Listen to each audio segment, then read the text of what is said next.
Hi there, my name is Kylie, and welcome to World War I, Part 1. In this video, you'll learn about how World War I began, who fought in it, and how the United States became involved.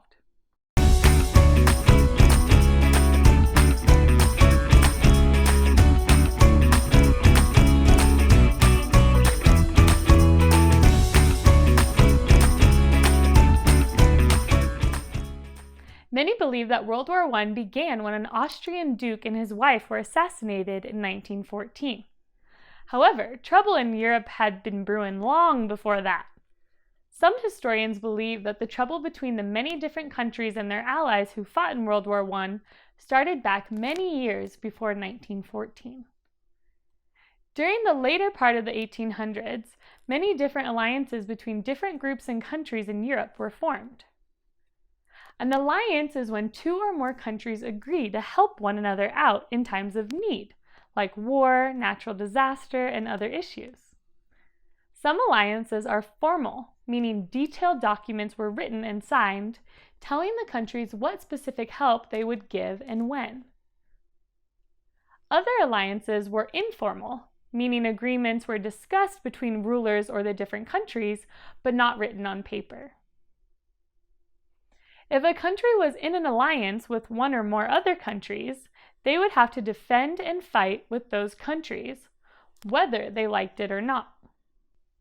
With over 8 alliance groups containing over 20 countries, things in Europe got very complicated. Imperialism is also thought of as one of the factors that caused World War I.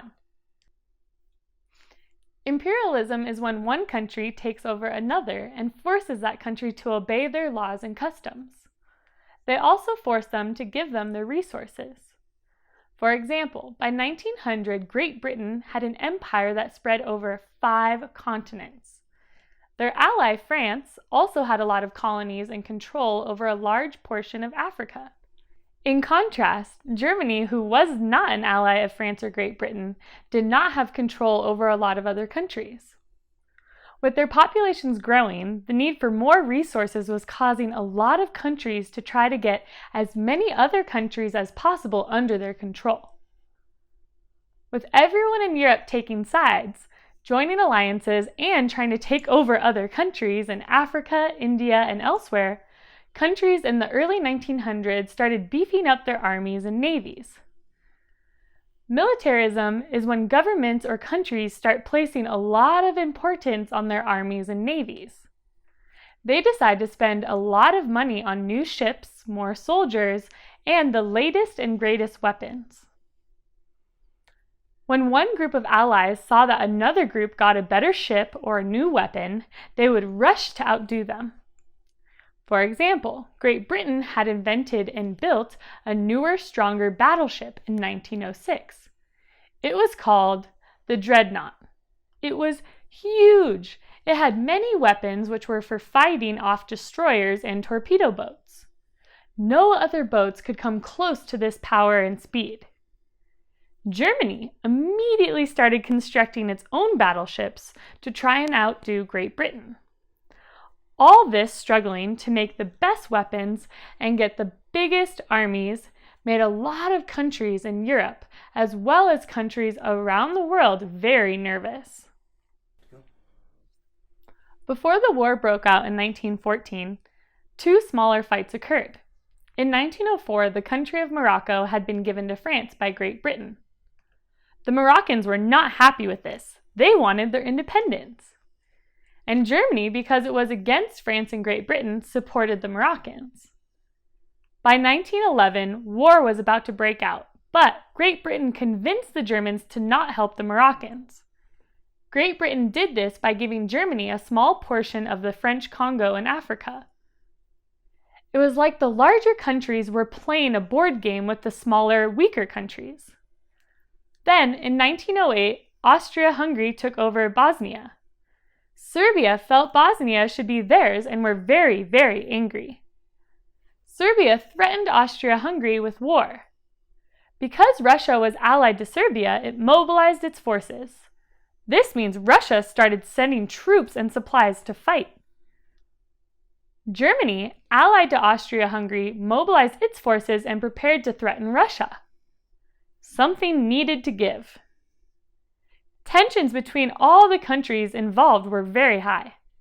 Governments and leaders of countries not only had to be worried about their own colonies, finding more smaller countries to take over, and at the same time building up their militaries, they had to worry about their allies getting them into trouble.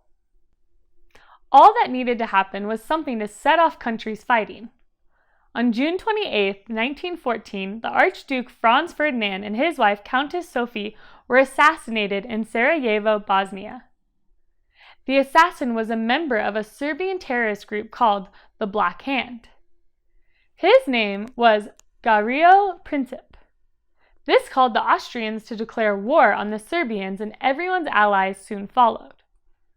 In 1914, a group of allies or friends of Austria joined in war against the countries that supported the assassination.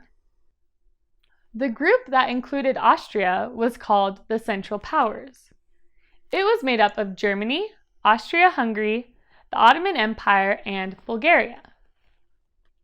The group against Austria was called the Allies and included Britain, France, Russia, Italy, and later the United States. Even though World War I started in 1914, the U.S. did not get involved until 1915. The U.S. wanted to remain neutral. This means the United States did not want to take sides and believed it was not an issue that mattered to their country. Many Americans, as well as U.S. Presidents Theodore Roosevelt, William Howard Taft, and Woodrow Wilson, felt that all the issues the major European powers were dealing with really were not an issue of the United States. The U.S. had plenty of resources, room for its people, and was not building up their military to find new places to take over and colonize. That opinion would change. The U.S. eventually ended its neutrality and decided to join the Allies in 1917. This all started in 1915 when a passenger civilian ship, the Lusitania, was attacked and sunk by the Germans. 1,198 people were drowned, including 128 Americans. Civilians are people not actively fighting in a war and who are not members of the Army or Navy. Between 1915 and 1917, failed talks between the U.S. and Germany about the sinking of ships with civilians and the outrage of Americans about more civilians being killed by the Germans led the United States to declare war on the Germans on April 6, 1917. You have just learned about how World War I began, who fought in it, and how the United States became involved.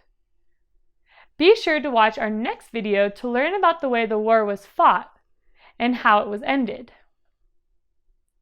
To keep learning about U.S. history, check out our exciting online games and quizzes.